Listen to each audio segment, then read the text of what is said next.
حرام اور جہنم میں لے جانے والا کام ہے غلط مسئلہ جان بوجھ کر بتانا.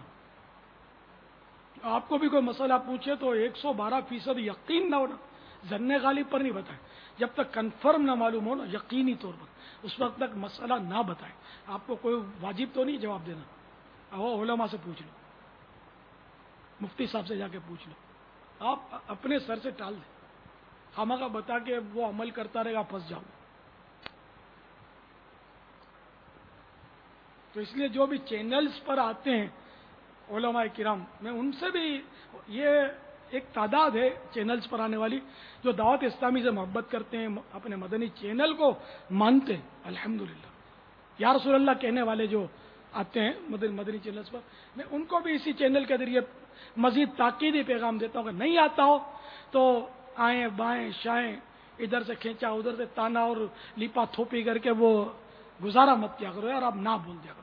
نوکری سے جاؤ گے تو اس کا مطلب یہ کہ اس کے اوپر روزی بندھی ہوئی ہے، اللہ روزی دینے والا ہے، اس سے اچھا روزی کا سبب بن جائے گا. ایسا مطلب کمزور جواب کہ آخر پھر آخرت میں پھنس جائے. پھر یہ کہ رجوع کرنا بھی دشوار، غلط نکل گیا، غلط دے دیا جواب وہ کمزور، پھر دوسری بار رجوع کہ بھائی ازالہ. ہم لوگ تو اعلان کر دیتے ہیں کہ بھائی وہ جو کل یا پرسوں جو بولا تھا وہ غلط اور یہ صحیح، یہ بھی بار ہم نے کیا. لیکن دوسرے چینلز پر ایسا ہوتا ہے یا نہیں، یہ میں نے سنا نہیں ہے کبھی کیسا ہوتا ہو. تو اس لیے بھلے نوکری چلی جائے، کل جاتی ہو آج اور ابھی چلی جائے، رب ناراض نہ ہو، غلط جواب نہ دیا گئے، بالکل درست تو جواب دیں. جبکہ آپ مفتی ہیں، مفتی نہیں ہیں تو پھر اتنی بڑی جرت نہ کریں کہ وہ براہ راست، سب کے ریکارڈڈ ہی سوالات ہوتے ہیں، براہ راست تو سنا یہی ہے کہ ریکارڈڈ ہوتے ہیں.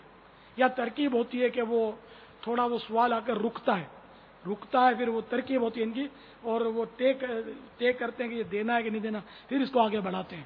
اس کی منزل ہے، یہ سب ٹیکنیکل لائنیں ہیں. تو یہ میں سب آپ کو بتا دیتا ہوں کہ مجھے رب کی رضا چاہیے.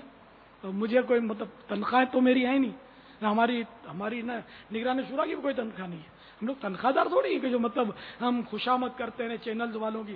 چینلز والے مطلب جو ہے یہ ٹھیک ہے، اسٹاف جو ہے ہمارا وہ تنخواہ لیتا ہے، ان کی ضرورت ہے، جائز بھی ہے. ظاہر مفت تو کوئی بھی کام نہیں کرے گا، ان کا بھی تو پیٹ مانگتا ہے، ان کے بھی تو بچے ہوتے ہیں، نہیں ہے تو ماں باپ ہیں، خود بھی کھاتے ہیں اڑتے ہیں. تو یہ ضرورت ہے بیچارے، کئی ایک گھنٹے کی ڈیوٹی دیتے ہیں. امام صاحب بھی تنخواہ لیتے ہوتے ہیں، پتہ ہے، مؤذن صاحب بھی لیتے ہیں. تو ان کی تنخواہ تو جائز ہے، لیکن میں یہ اپنا کہہ رہا ہوں کہ نہ میں تنخواہ لیتا ہوں نہ نگران شورا تنخواہ لیتے ہیں. ہم لوگ اس کی کوئی تنخواہ نہیں لیتے، فی سبیل اللہ الحمدللہ کوشش کرتے ہیں.